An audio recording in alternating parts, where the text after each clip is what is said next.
Support for the Legislative Gazette comes from New York State United Teachers, a union of professionals standing with more than 600,000 workers in education, human services, and healthcare with the Our Voice, Our Values, Our Union campaign. And United University Professions, representing 37,000 academic and professional employees at SUNY campuses and teaching hospitals across New York State. Frederick E. Cole, President. UUPinfo.org.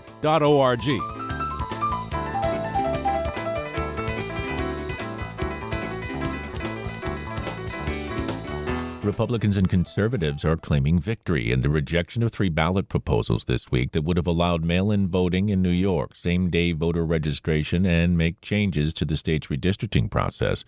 Supporters say they wish Democratic elected officials had pushed harder for the measures. More now from the Legislative Gazette's Karen DeWitt. State GOP Party Chair Nick Langworthy and other Republican leaders traveled the state in the weeks leading up to the election to speak against the ballot measures. They distributed lawn signs urging a no vote, and the state's Conservative Party ran television ads. Langworthy, who held 40 news conferences to urge voters to reject the measures, spoke outside the state Capitol building, where he said Democrats overreached and voters responded with common sense. All 3 resoundingly defeated. And it's because people, not just Republicans or conservative voters, people of all party affiliations voted to keep fair and honest elections in this state. Langworthy says in addition to the defeat of the ballot measures, there were significant wins by Republican candidates on Long Island, including for county executive and district attorney in Nassau County and in the district attorney's race in Suffolk County. He says the outcomes are a referendum on the performance of President Joe Biden and House Speaker Nancy Pelosi. And he says the victories help set the table for Republican wins in next year's statewide races, including the contest for governor. He likens 2022 to the mid-1990s when GOP candidate George Pataki beat former Governor Mario Cuomo. And build the best ticket that our party has run since 1994. And next year we're going to take that building back. And we are going to elect a Republican governor. Government reform groups who back the measures say they are deeply disappointed with the outcome. Sarah Goff is with Common Cause. This is a black eye for democracy and voting rights in New York. Goff says what's puzzling about the defeat is that when surveyed, most voters want to be able to vote by mail, and they also support same-day voter registration, practices that are in effect in many other states. She also believes national political forces influence the vote. Goff says former President Donald Trump's unsubstantiated claims about voter fraud and stolen elections has permeated the nation's culture, even in blue New York. It was very clear that Republicans and conservatives just pulled down the national messaging on this issue, which again is misinformation, disinformation. The other side is not playing with facts or reality, nor are they presenting fair arguments about what would have happened if 1, 3, and 4 passed. Democrats who lead the legislature approved the ballot measures. Governor Kathy Hochul was lieutenant governor when they passed, but the governor and legislative leaders did little to promote the measures. Goff, with Common Cause, says backers of expanded voting will have to do better next time. This is a telling moment for us in that we need to work harder and smarter. And it's an unfortunate shared loss. Langworthy says he was also surprised that the Democratic leaders did not advocate more strongly for the measures. And he says perhaps they were silent because they knew they were flawed. The people used common sense and said, these are solutions to problems that don't exist in this state. We're going to reject it. If Democratic lawmakers want to try again to allow the voter expansion and alter the redistricting process, they will have to wait a while. The rules on changing the state's Constitution require approval by 2 consecutively elected state legislatures, so the measures could not reappear on the ballot again until at least 2023. In Albany, I'm Karen DeWitt.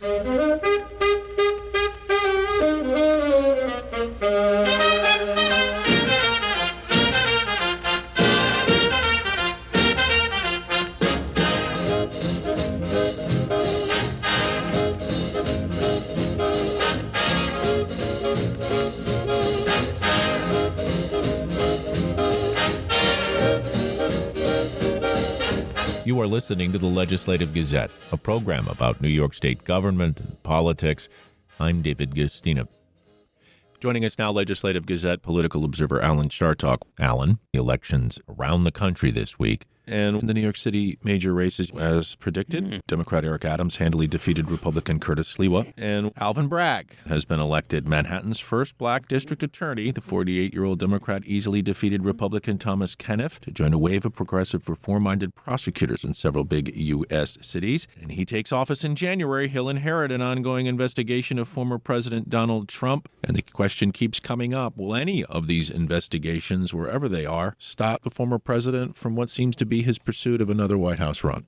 Well, he will run, in my opinion, if he can. If he's not in jail or if they don't find something that can put a stop to his rise, he will run again. I think he's made that clear himself. And it does look like he has a shot. Based on this kind of an election, which we just saw, maybe. The Youngkin in Virginia issue shows that there are an awful lot of Republicans who say, I don't want any part of Trump. I'll do what I have to do to keep his people happy, but I'm not going to be in that cheering squad. Because Trump represents the potential end of American democracy. We know that. Do we have a country where people are willing to put up with that? As so many other democracies have gone down. Will we put up with that in this country? Well, I think there are an awful lot of Republicans who are supporting Trump who have signaled yes. Rather than let the increasing black and Hispanic vote determine what's happening in this country, we'll do anything to put a stop to that. Well, let's go out to Buffalo for a minute because you have the Buffalo mayor, Byron Brown. He declared victory this week. It was a write-in campaign, and he beat a self-described Democratic socialist, India Walton, who beat him in the Democratic primary. But, obviously there's a difference between a traditional Democrat and a Democratic socialist. No question about it. Look, every once in a while, people aren't happy with what they see around them, and they say, okay, I'm going to go off and do something that I haven't traditionally done. I'm going to vote for a different kind of candidate. That's what happened in the primary. That, and something we always refer to, David, you and I, called turnout. How many people come out? You get a primary and somebody's able to mobilize a group of progressives, for example, so-called progressives, that's got quotes around it, and they come out, the other guys don't come out, and the other guys lose the election. Then the other guys scratch their heads and say, hey, this ain't right, we didn't like that, we don't like that, we're not like that, and they turn around and they elect Brown on a write-in ballot.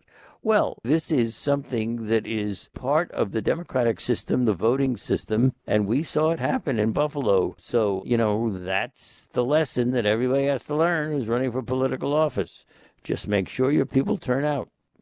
One of the ballot questions was on the back of your ballot this week. Guarantees New Yorkers the constitutional right to clean air, clean water, and a healthful environment. Well, that's wonderful, but there's something that seems to be lacking, and that's the motivation to deal with it, as well as the lack of enforcement that often occurs in states like New York, where there's not enough bodies out there to stop the polluting.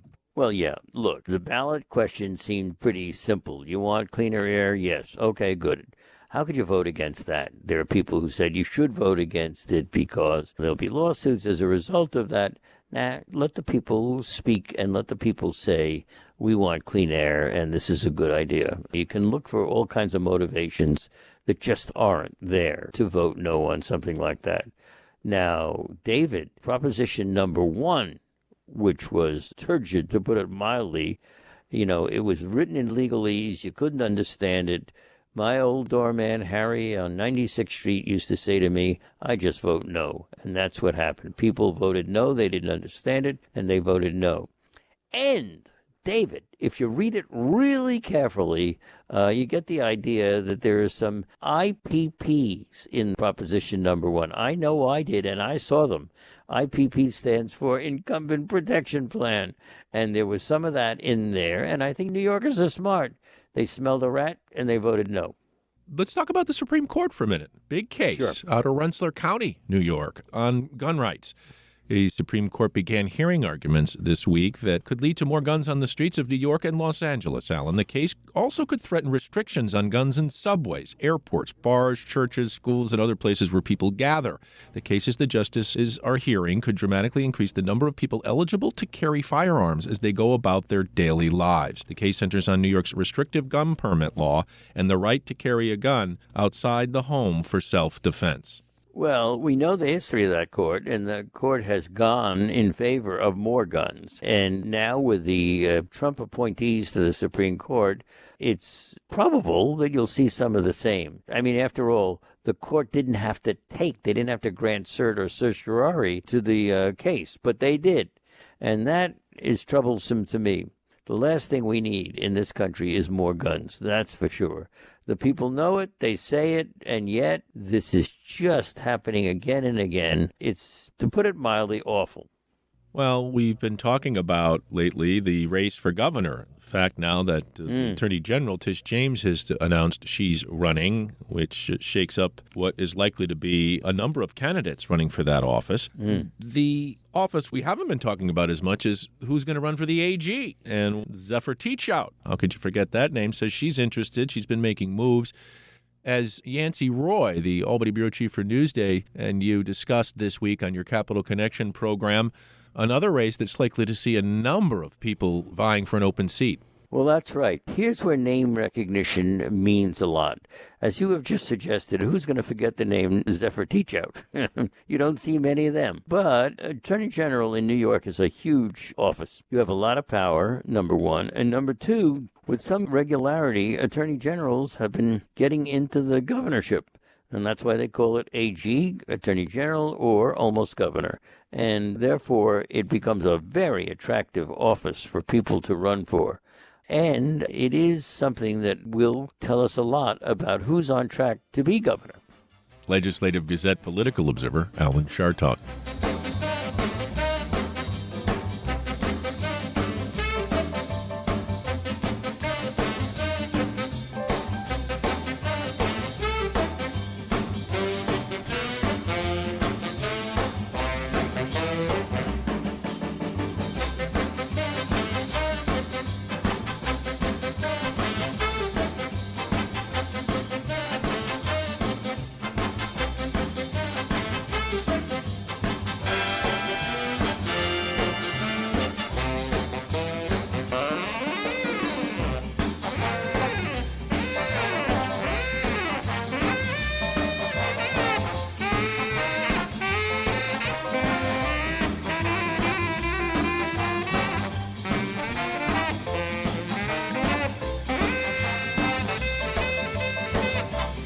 You are listening to the Legislative Gazette, a program about New York State government and politics. I'm David Gustina. Well, nationally and locally, Republicans scored some solid victories in the elections this week. The Legislative Gazette's Dave Lucas takes a look now at some of the results in New York's capital region. Rensselaer County Executive Steve McLaughlin has won a second term, handily defeating Democratic challenger Gwen Wright by about 63 to 34%. The former state assemblyman attributes his victory to a good, solid effort. We worked really hard, and I think key to this is we worked as a team, which was good.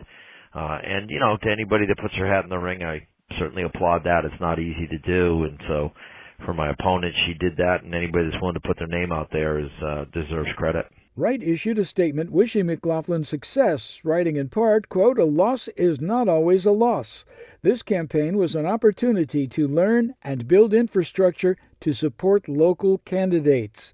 McLaughlin was satisfied with the election results countywide. I think what was real important to me, too, was to make sure that the ticket was in good shape, and it seemed to be up and down. You know, we picked up a number of seats throughout the county at the town level.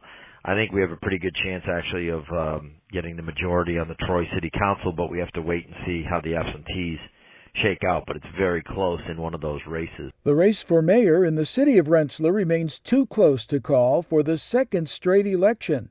Unofficial results put Republican Mayor Mike Stammel at 958 votes, just 6 votes ahead of Democrat Richard Mooney.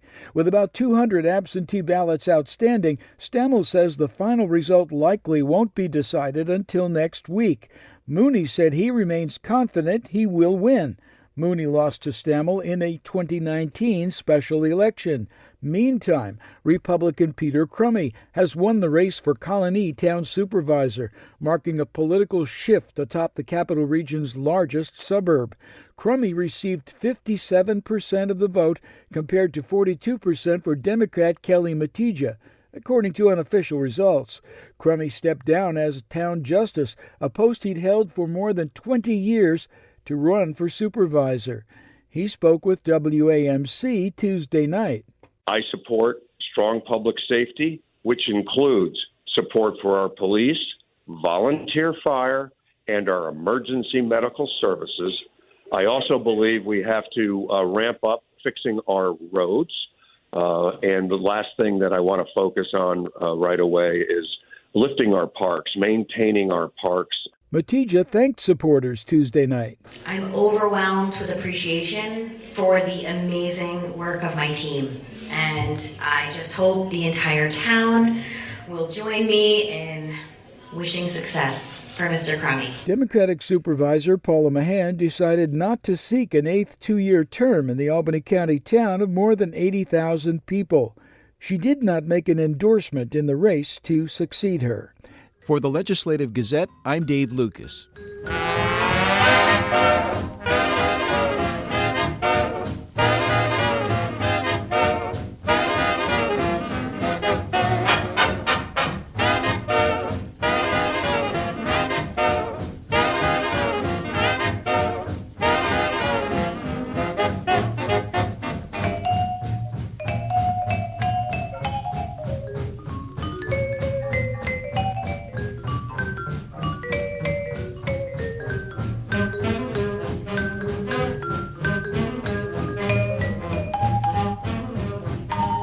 You are listening to the Legislative Gazette, a program about New York State government and politics. I'm David Gustina. Well, not all cities, towns, and villages saw big Republican wins. Now back to full strength, the Schenectady City Council will remain dominated by Democrats after this week's election, and the candidates are pledging to work together after a spirited campaign. The Legislative Gazette's Lucas Willard has more. Schenectady city government will return to full strength next year, with 7 city councilors, after Election Day brought the re-election of 2 incumbents, the defeat of another, and 2 people to fill remainder of terms vacated earlier this year. All candidates elected Tuesday night are Democrats. City Council President John Mutavaran and Councilor Marion Porterfield held on to their seats, fending off challenges from Republicans Brendan Nally and Kevin Hammer. Councilor Karen Zalewski-Welzunis, a Democrat who lost the June primary but continued her campaign on the conservative line, lost to Damani Farley. Democrats Carl Williams and Doreen DeToro were elected to fill the seats vacated by former Democratic council members Ed Kozier and Lisa Perazzo. Republican candidate Vivian Parsons, Working Families Party candidate Teresa McCalman, and Hylub Samuel, whose name appeared on the conservative line, fell short. There will now be 4 people of color on the 7-member council. Mutavaran is Guyanese, and Porterfield, Farley, and Williams are black. Williams, an Air Force veteran, said his professional and personal experience will bring a valuable voice to the council. I'm confident that my military background will allow me to remain focused and very in tune with our direction that I look forward to receiving from the mayor and then also from the council president, whomever that should be. Williams also touted his MBA and his ability to apply critical thinking to consider additional options.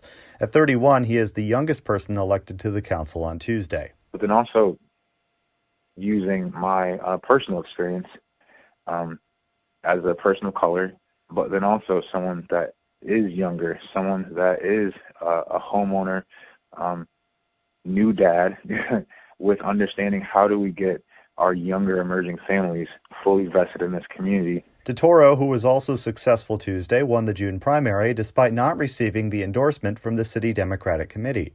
That went to Samuel. DeToro campaigned with Zalewski-Welzunis in the run-up to Election Day. DeToro says she plans on working cohesively with everyone on the council. I'm not taking anyone's side. And again, I'll be true to myself. And I'll work with everyone on the council. I'm a team player. I always have been, and I've said that right along. So I personally will work with other council members, the mayor, for the growth of our city, the betterment of our city. DeToro, who co-owns a funeral home, said it was her positivity and focus on quality of life issues that resonated with voters. I focused on myself, my campaign, how I ran it. I stayed positive and true, and the voters The voters of the city held true to me. Farley, a well-known figure for his community services work in Schenectady, said he tried to remain his authentic self on the campaign trail. He said the benefit of having such a diverse council will be the different lived experiences that will be brought to the table. So what will end up happening, if we approach this the way that I am extremely confident that we will, is that we will get to, honor, some of the traditional wisdom that exists on the council, but not let it stifle the innovation that is sure to come. Tom Bellick, chair of the Schenectady City Democratic Committee, said the candidates who won all worked hard for it. I'm confident that, they'll work together. For the Legislative Gazette, I'm Lucas Willard.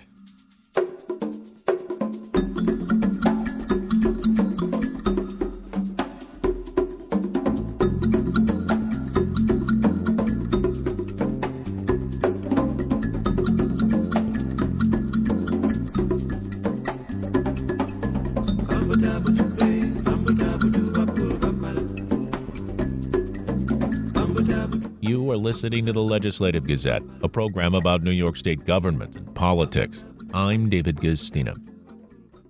Well, after major wins for Republicans in the elections around the country this week, Democrats in Washington are focused on action and passing President Biden's Build Back Better package. The Legislative Gazette's Ian Pickus, meanwhile, sat down with New York U.S. Senator Kirsten Gillibrand this week, and she begins by talking about the negotiations over the bill. I think the bill's in very strong shape. It is intended to really lower costs for working Americans. It addresses problems that families have had paying for childcare, making it more affordable, making sure we get more kids into universal pre-K. We also address problems people have had affording housing. It also addresses things like clean air and clean water, and making sure that we have money to create resiliency when we get the floods and the other severe weather we've had because of climate change. So the bill is strong. It's a good way to help build back the economy for everybody, and I'm actually optimistic that we are going to get it done in the next few weeks. So not this week, but a few weeks. I'm hoping we get it done before Thanksgiving. Okay. In your conversations with Senator Manchin, what does he want? So I have not been talking to Senator Manchin about the larger investment in the economy. I've just been speaking to him specifically about paid leave because it's something that he has said he's for, but he has had a lot of questions about what it would look like and what it would cover and how we'd pay for it. And so I've been trying to give him information and guidance about what a universal paid leave plan would look like. We'd want it to cover all workers for all family needs, whether it's a new baby or a dying parent or a sick family member. We'd want it for those family emergencies that we just saw during COVID over the last year and a half.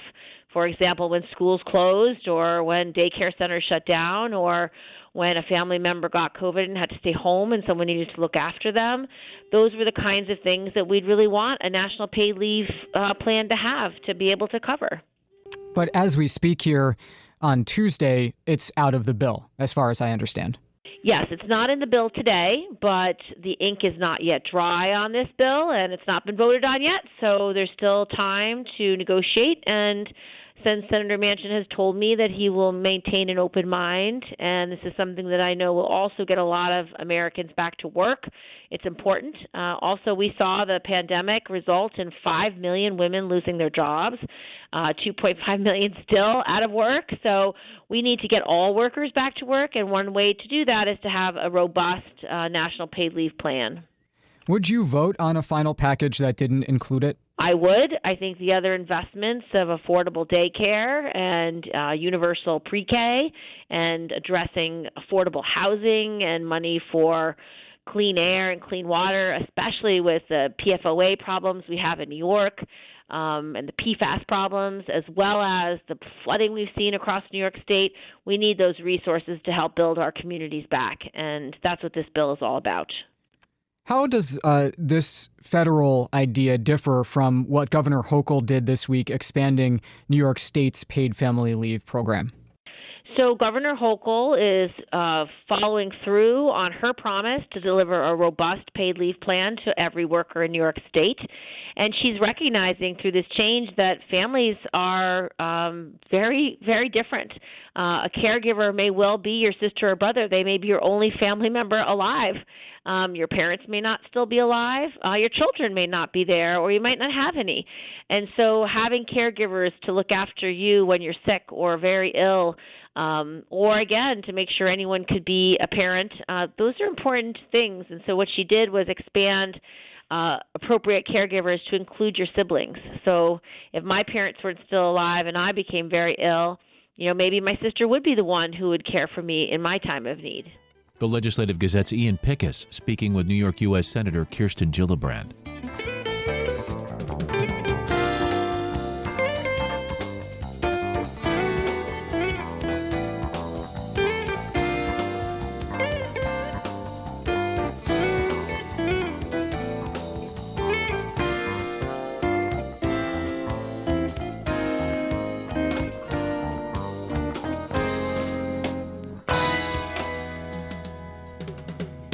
And that about does it for this week's show. We had help from the New York State Public Radio Network. For copies, call 1-800-323-9262. That's 1-800-323-9262. Ask for program number 2145. Or just listen to our podcast on the web at WAMC.org. And join us again next week at the same time for more news on New York State government and politics. For the Legislative Gazette, I'm David Gustino.